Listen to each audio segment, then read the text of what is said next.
બનાસકાંઠાની રાજનીતિમાં દિવસે ને દિવસે અલગ જ પ્રકારનો ગરમાવો જોવા મળતો હોય છે. ગેનીબેને પ્રચંડ સમર્થન સાથે પ્રચંડ રેલી કાઢીને એમણે પોતાનું ઉમેદવારીનું ફોર્મ ભર્યું અને આજે રેખાબેન ચૌધરી કે જેઓ બનાસકાંઠાની બેઠક પરથી ભાજપના ઉમેદવાર છે તેઓએ ઉમેદવારીનું ફોર્મ ભર્યું અને આ ઉમેદવારીનું ફોર્મ ભરે એની પહેલાં જ્યારે એમની સભા યોજાઈ ત્યારે એ સભાઓમાં મુખ્ય મહેમાન તરીકે રાજસ્થાનના મુખ્યમંત્રી ભજનલાલ શર્મા, કેબિનેટ મિનિસ્ટર બળવંતસિંહ રાજપૂત, અલ્પેશ ઠાકોર, પરબતભાઈ પટેલ, હરિભાઈ ચૌધરી, માવજીભાઈ દેસાઈ, પ્રવીણભાઈ માળી, અનિકેતભાઈ ઠાકર, શશિકાંતભાઈ પંડ્યા, ગોવાભાઈ રબારી આવા અનેક ધારાસભ્યો, સાંસદો, નેતાઓ અને કાર્યકરો સાથે એક મોટી માહોલ સાથેની એક મિટિંગ યોજાઈ કે જેમાં અનેક પ્રહારો થયા કોંગ્રેસ ઉપર, ક્યાંક ગેનીબેન ઉપર પણ પ્રહારો જોવા મળ્યા. આમાં સૌથી જે લોકોની જે નજરની જે વાત હતી કે લોકોની જે નજર રહેલી હતી એ હતી અલ્પેશ ઠાકોર ઉપર. કેમ કે સામેનો જે ઉમેદવાર છે ભાજપની સામે કોંગ્રેસનો જે ઉમેદવાર છે એ છે ગેનીબેન ઠાકોર અને બનાસકાંઠામાં 75 વર્ષોમાં પહેલી વખત કોંગ્રેસે ગેનીબેન ઠાકોર સમાજના ચહેરાને એટલે કે ગેનીબેન ઠાકોરને ટિકિટ આપી છે.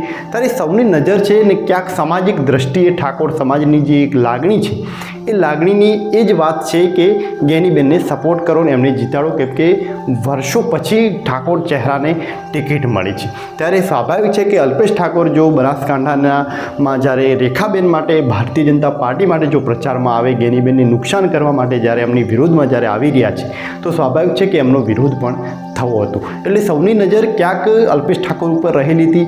કેમ કે આગળના સમયમાં તમે જુઓ તો ઘણીવાર જ્યારે પણ શંકરભાઈ ચૌધરીના વિધાનસભાની ચૂંટણી વખતે શંકરભાઈ ચૌધરી માટે જ્યારે અલ્પેશ ઠાકોર સ્ટાર પ્રચારક બનીને આવ્યા હતા એ સમયે પણ એમને ગેનીબેન ઉપર પ્રહાર કર્યા હતા. એક સમયે ગેનીબેન અને અલ્પેશ ઠાકોર વચ્ચે સારા સંબંધ હતા અને 2017માં જ્યારે વિધાનસભાની ચૂંટણી વખતે પણ શંકરભાઈ ચૌધરીની સામે ગેનીબેન જીતી ગયા હતા. એમાં પણ અલ્પેશ ઠાકોરનો બહુ મોટો સહયોગ હતો. પરંતુ એના પછી અલ્પેશ ઠાકોરે ભારતીય જનતા પાર્ટીમાં જોડાયા. પેટા ચૂંટણી થઈને પેટા ચૂંટણીમાં ગેનીબેને અલ્પેશ ઠાકોરને હરાવવા રાધનપુર પણ ગયા હતા. એટલે ક્યાંક એ સમયની પણ તમે જુઓ તો ક્યાંક લોકો આજે જે કહી રહ્યા છે કે સામાજિક દ્રષ્ટિએ અલ્પેશ ઠાકોરને ગેનીબેનના વિરુદ્ધમાં પ્રચાર કરવા ન આવવું જોઈએ, પરંતુ એ વખતે ગેનીબેન પણ અલ્પેશ ઠાકોરનો વિરુદ્ધમાં પ્રચાર કરવા ગયા હતા. તો આ રીતની આખી રાજકારણ રહેલું હતું અને આજના જે મિટિંગ હતી એમાં સભાઓમાં સૌની નજર હતી અલ્પેશ ઠાકોરના ભાષણ ઉપર. કેમ કે આ વખતે પણ કદાચ ગેનીબેન ઉપર પણ અલ્પેશ ઠાકોર કંઈક પણ પ્રહાર કરી શકે એમ છે, પરંતુ અલ્પેશ ઠાકોરે ગેનીબેન ઉપર કોઈ પણ જાતનો ખાસ એવો મોટો પ્રહાર નથી કર્યો. 20 મિનિટના ભાષણમાં અલ્પેશ ઠાકોરે વાત કરી, કોંગ્રેસ ઉપર પ્રહાર કર્યા, ભાજપના વિકાસની વાત કરી, મોદી સાહેબના વખાણ કર્યા, ભાજપની અનેક એવી યોજનાઓની વાત કરી, ગામડાઓના જે વિકાસની વાત કરી, પાણી, બનાસકાંઠાનું જે બનાસ ડેરી છે એની વાત કરી, અનેક એવી વાતો કરી, પણ કોઈ એવો મુદ્દા ઉપર એમની ખાસ એવી ચર્ચા ન કરી કે જેથી કોઈ કોન્ટ્રોવર્સી ઊભી થાય. પ્રવીણભાઈ માળીએ ચોક્કસ પ્રમાણે ગેનીબેન પર પ્રહાર કર્યો. જે આગળના સમયમાં ગેનીબેન જે રીતે રડ્યા હતા, આંસુ પાડ્યા હતા ચૂંટણીના મત માગવા માટે, અને એના ઉપર પ્રવીણભાઈ માળીએ ચોક્કસપણે ટિપ્પણી કરી, પરંતુ અલ્પેશ ઠાકોરે કોઈ પણ જાતની એવી ટિપ્પણી ન કરી કે જેનાથી કોઈ કોન્ટ્રોવર્સી ઊભી થાય. એટલે ક્યાંક લોકોની જે આશા હતી કે અલ્પેશ ઠાકોર કદાચ કોઈ પ્રહાર કરી શકે એમ છે, પરંતુ અલ્પેશ ઠાકોરે એવું કર્યું નથી. અલ્પેશ ઠાકોરે માત્ર ગેનીબેન ઉપર એક નાનકડો જે પ્રહાર કર્યો કે ગેનીબેન જે રીતે મામેરા રૂપે જે મિટિંગો કરે છે પછી ત્યાં લોકો એમને પૈસા આપી રહ્યા છે, એના જવાબ આપતા અલ્પેશ ઠાકોરે કહ્યું કે ચૂંટણી અમારા જેવા નેતાઓને લડવાની હોય તો એના પૈસા એ લોકો જોડેથી ન લેવા જોઈએ. અમે કોઈને પૂછતા પણ નથી કે અમારે ચૂંટણી લડવી કે ન લડવી, એટલે અમે અમારી ઈચ્છાથી ચૂંટણી લડતા હોઈએ છીએ. તો અમારે લોકોને અમને પૈસા આપવાની જરૂર નથી હોતી. આ રીતે એક નાનકડો કદાચ પ્રહાર કહી શકાય. જે લોકો પોતાને એપીએલ બીપીએલ કહે છે એમના એફિડેવિટો જોઈ લેવાના બધા. દોસ્તો, ચૂંટણી અમારે લડવાની, પૈસા તમારે આપવાના, દોડવાનું તમારે. આ કેવું?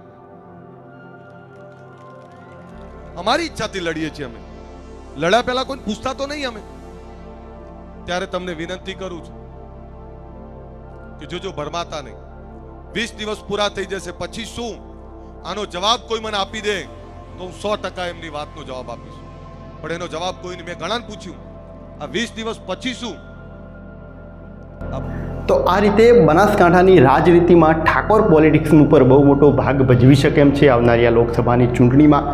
રેખાબેને પણ ગેનીબેનના વોટ તોડવા માટે અલ્પેશ ઠાકોરને તો અહીંયા બોલાવ્યા હતા, પરંતુ અલ્પેશ ઠાકોરે એ રીતે કોઈ પ્રહાર નથી કર્યો કે જેની અસર કદાચ ગેનીબેનને વધારે થઈ શકે એમ છે. જો કે અલ્પેશ ઠાકોરે અમુક એવી વાતો કરી કે જેથી કદાચ ઠાકોર સમાજ પણ એક થોડો ઘણો ભાજપ તરફ જઈ શકે એમ છે. એ વાત જે કરી એ કરી સામાજિક દ્રષ્ટિએ એમને વાત કરી.